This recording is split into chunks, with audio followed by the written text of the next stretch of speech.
hablando de este libro, la Biblia, y quiero empezar parafraseando al evangelista Felipe, allá en el pleno desierto donde no había nadie, y se encuentra en una carreta, leyendo al profeta Isaías, a un eunuco, a un sirviente de la reina Candace de Etiopía, y le dice Felipe a este eunuco: ¿pero entiendes lo que lees? Yo a ti te digo, ¿pero entiendes lo que has escuchado?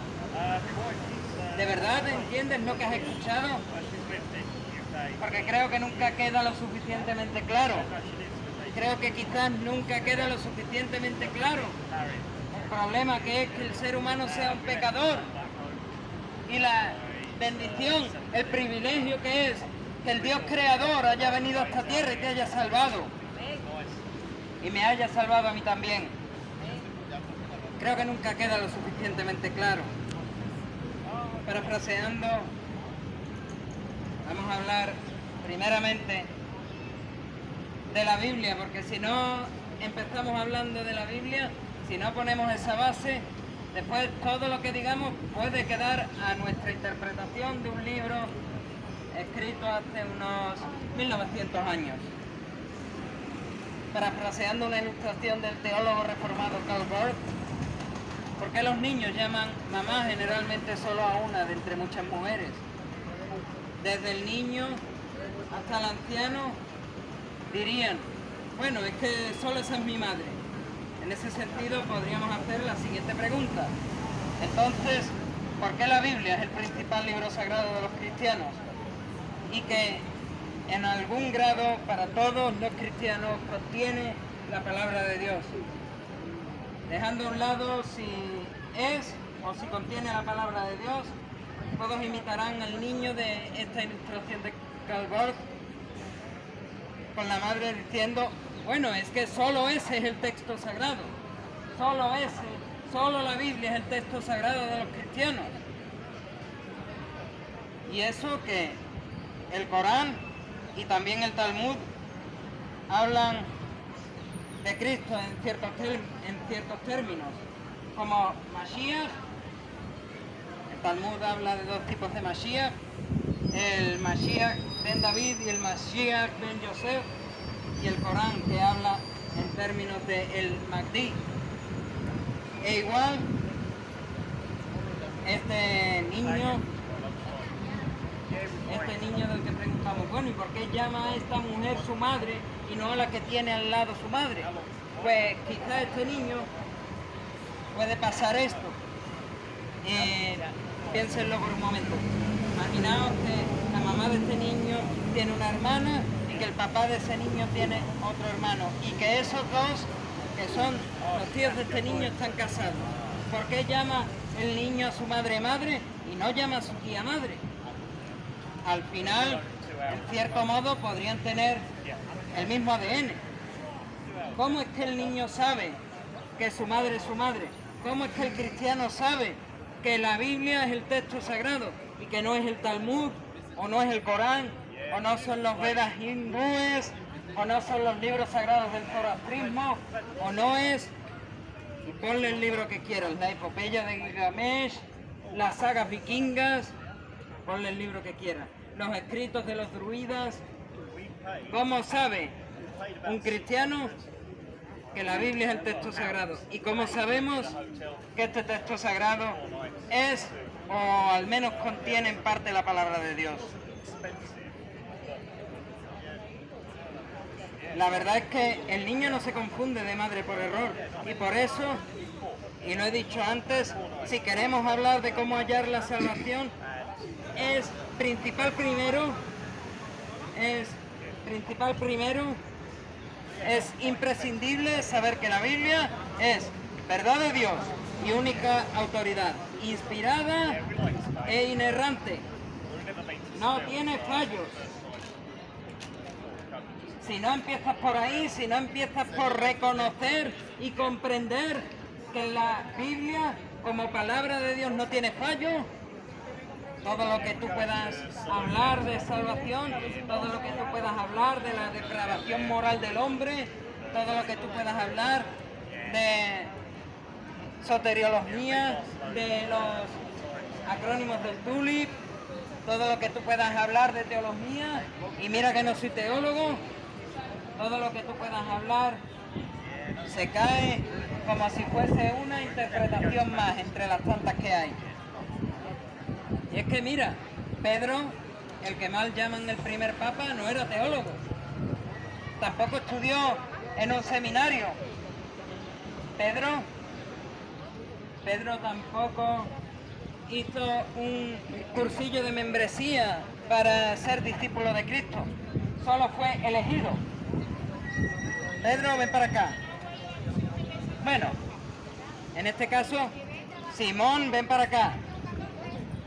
Y no es hasta que no le dice a Jesús, tú eres el Cristo, el Hijo del Dios viviente, que no le dice Jesús, tú eres Pedro. Y él no había estudiado ninguna maestría en teología, él no había estudiado en un seminario importante, no había estudiado como con Pablo a los pies de Gamaliel, no.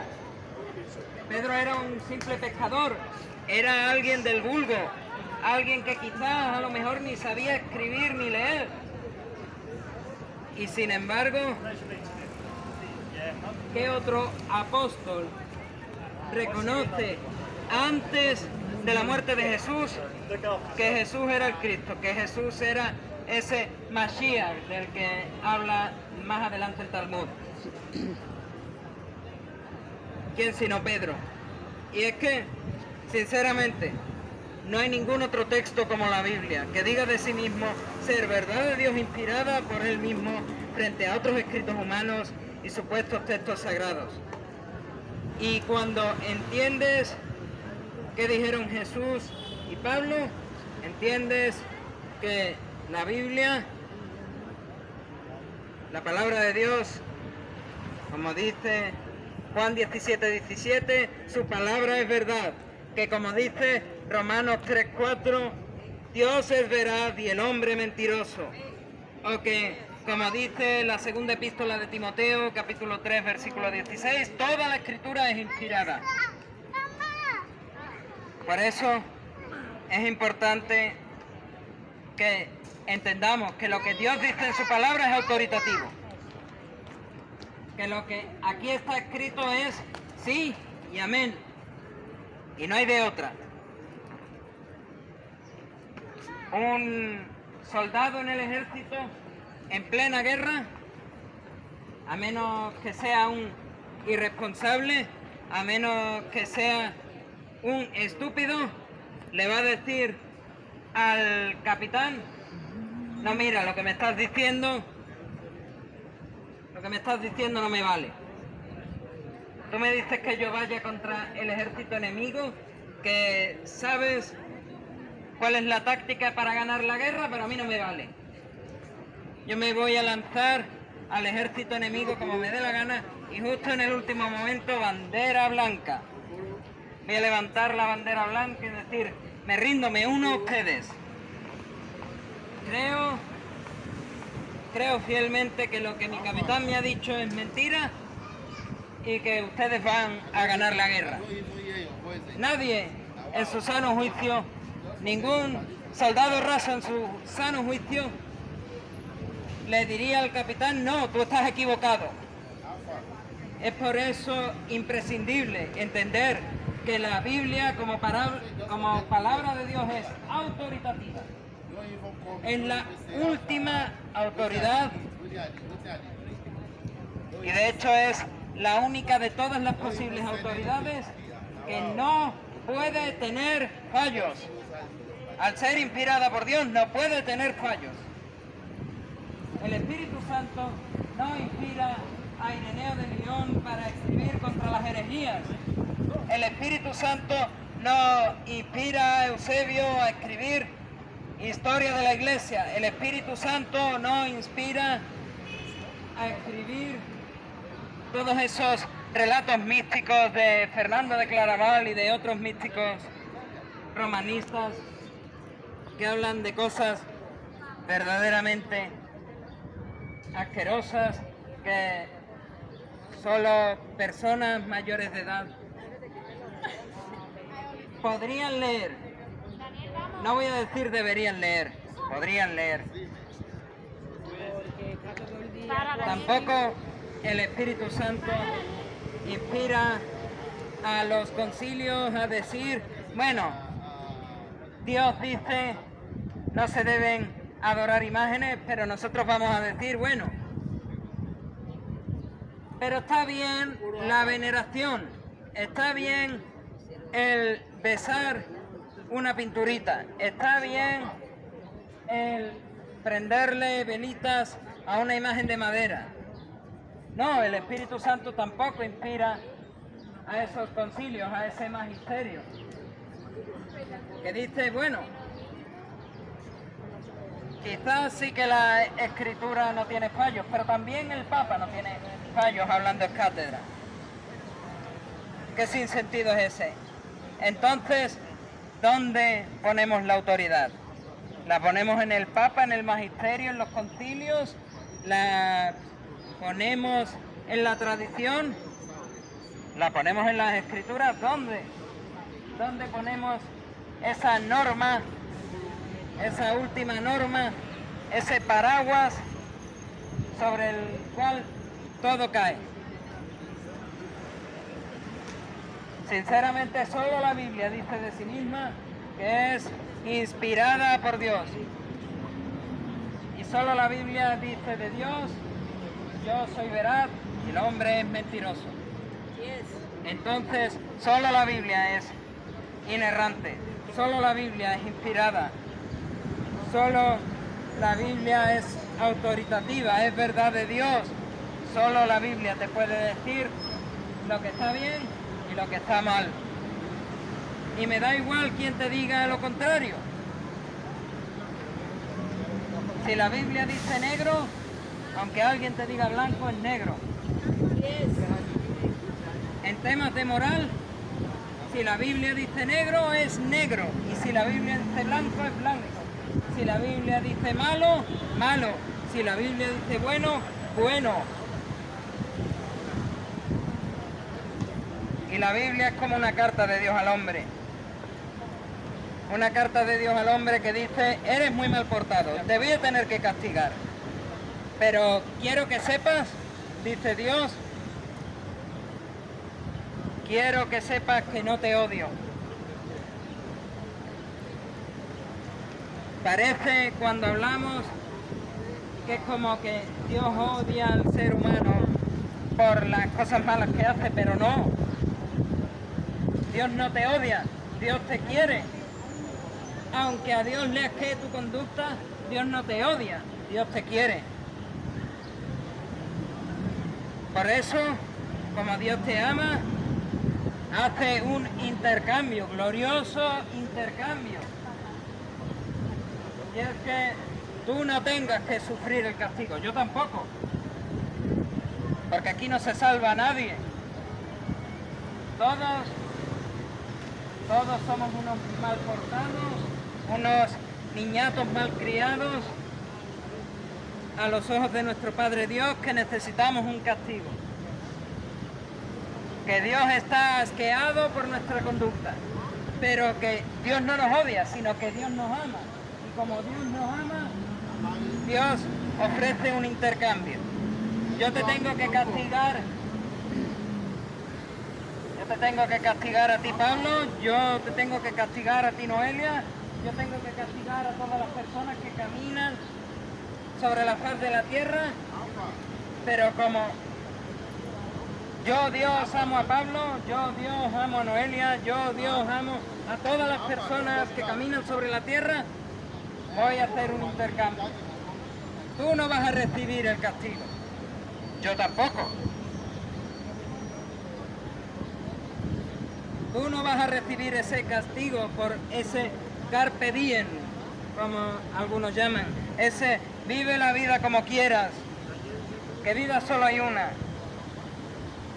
Y este libertinaje disfrazado de libertad que se vive en esta sociedad no tiene consecuencias. Esto es lo que en el mundo te van a enseñar. Vive la vida, vida solo hay más que una. Eres libre, eres totalmente libre. La verdad, eres esclavo del libertinaje. Y yo también lo era. Somos esclavos del libertinaje. Verdaderamente, la palabra de Dios sí enseña, vive la vida. Sí enseña vida, nada más que hay una, pero matiza. La palabra de Dios matiza. A veces el mundo enseña algunas medias verdades. Vive la vida, vida solo hay más que una. Hasta ahí la palabra de Dios diría, sí, es verdad. Pero ya cuando el mundo dice, eres libre, y en realidad lo que quieres decir es, puedes hacer lo que te apetezca, vive en libertinaje, vive en rebeldía contra Dios, vive esclavo de tu pecado. Ahí ya la Biblia tiene que matizar. ¿Y cómo matiza esto la Biblia? El autor de Hebreos lo deja bien claro. Hebreos capítulo 9, versículo 27. Y de la manera que está establecido para los hombres que mueran una sola vez y después de esto el juicio. Sí, vive la vida. Sí, vive como si solo hubiese una vida. Pero vive pensando que solo hay una vida y después el juicio. Y después el juicio. Y vive pensando en lo que ya te he dicho. Si fuese sin el favor, sin la misericordia de Dios, tendrías que enfrentar un juicio al final de tu vida. Yo tendría que enfrentar un juicio al final de la mía. Un juicio donde se espera castigo eterno, porque hemos fallado a Dios. Sinceramente, con toda nuestra vida libertina, disfrazada de aparente libertad, con esa vida de esclavitud al pecado, enfrentaríamos el juicio y mereceríamos un castigo eterno, el cual la Biblia le llama la muerte segunda, el infierno. Mas este versículo no viene solo, este versículo no está solo, está en un contexto. Y como toda la Biblia la tienes que leer en su contexto. Y si no la lees en su contexto, ya mi compañera lo ha dicho, otras personas pueden decir, bueno, lo que estás diciendo es una interpretación. Es una de las muchas interpretaciones cristianas que hay. Pero no hay una de muchas interpretaciones cristianas. En cuanto a la salvación solo hay una. En cuanto a la salvación solo hay una, que el hombre es depravado, que merece el castigo eterno, pero que Dios te ama tanto que manda a su Hijo a intercambiarse por ti, el justo por el injusto, a morir por ti, a recibir el castigo por ti, para que tú no tengas que recibirlo y tú puedas ir al cielo. Y este versículo 27 del capítulo 9 de Hebreos está en un contexto, y el subtítulo de esta sección del pasaje dice: el sacrificio de Cristo quita el pecado. Dice así desde el versículo 26. Bueno, vamos a leer desde el 23. Fue pues necesario que las figuras de las cosas celestiales fuesen purificadas así, pero las cosas celestiales mismas con mejores sacrificios que estos. Porque no entró Cristo en el santuario hecho de mano, figura del verdadero, sino en el cielo mismo, para presentarse ahora por nosotros ante Dios. Y esto enseña la intercesión de Jesucristo. No la de María, no la de los santos, la de Jesucristo ante Dios. Porque no entró Cristo en el santuario hecho de manos, figura del verdadero, sino en el cielo mismo, para presentarse ahora por nosotros ante Dios. Y no para ofrecerse muchas veces, como entra el sumo sacerdote en el lugar santísimo cada año, con sangre ajena. El autor de Hebreos, si leyeseis la carta completa, está haciendo constantes referencias al sistema levítico, a lo que había en el antiguo pacto, a cómo se hacían un montón de sacrificios por el pecado y cómo eso ya no servía. Y en su lugar demuestra a Cristo como el único y suficiente sacrificio por el pecado. Y dice así: y no para ofrecerse muchas veces como entra el sumo sacerdote en el lugar santísimo cada año con sangre ajena. De otra manera, es decir, si tuviese que presentarse como el sumo sacerdote en el lugar santísimo cada año con sangre ajena, de otra manera le hubiese sido necesario padecer muchas veces desde el principio del mundo. Pero ahora eso ya no vale. Ahora en la consumación de los siglos se presentó una vez y para siempre por el sacrificio de sí mismo. Su sacrificio es único, irrepetible, para quitar de en medio el pecado. Y de la manera que está establecido para los hombres que mueran una sola vez y después de esto el juicio, como está establecido que el hombre solo tenga una vida y después de esto el juicio, así también Cristo fue ofrecido una sola vez para llevar los pecados de muchos y aparecerá por segunda vez sin relación con el pecado para salvar a los que le esperan. ¿Qué podemos esperar ahora?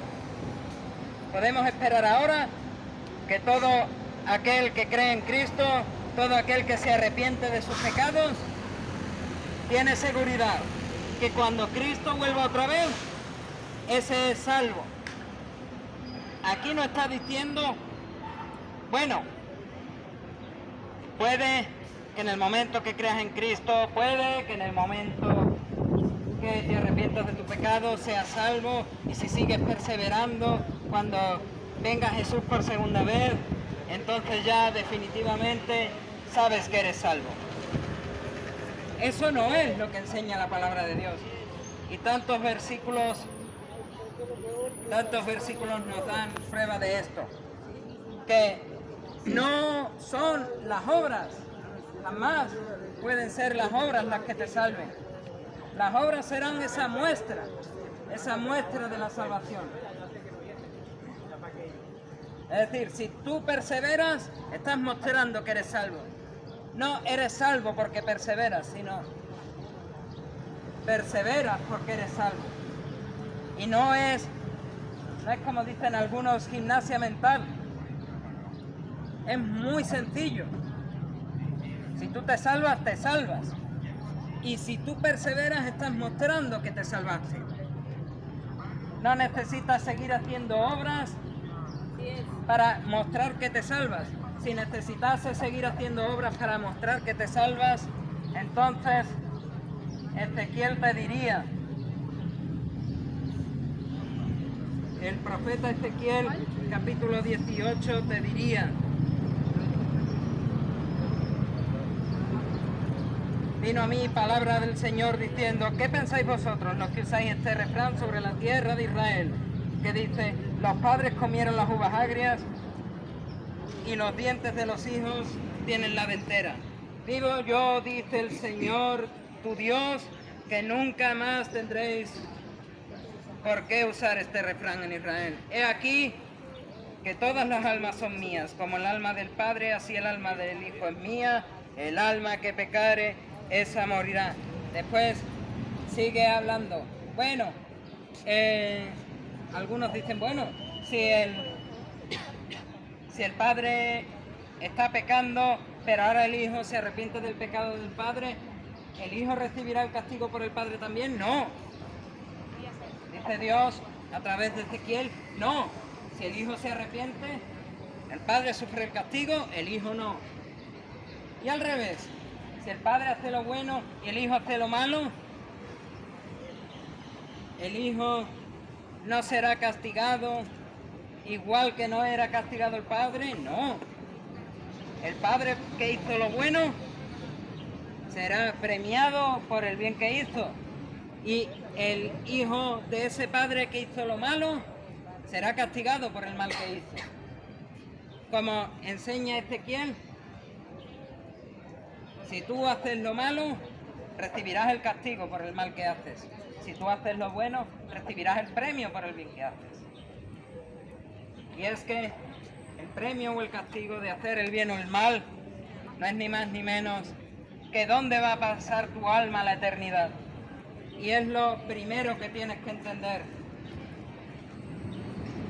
Bueno, técnicamente, si primero entiendes la autoridad de las Escrituras, como este pequeño libro es la norma sobre la que todo lo que enseñes va a quedar amparado.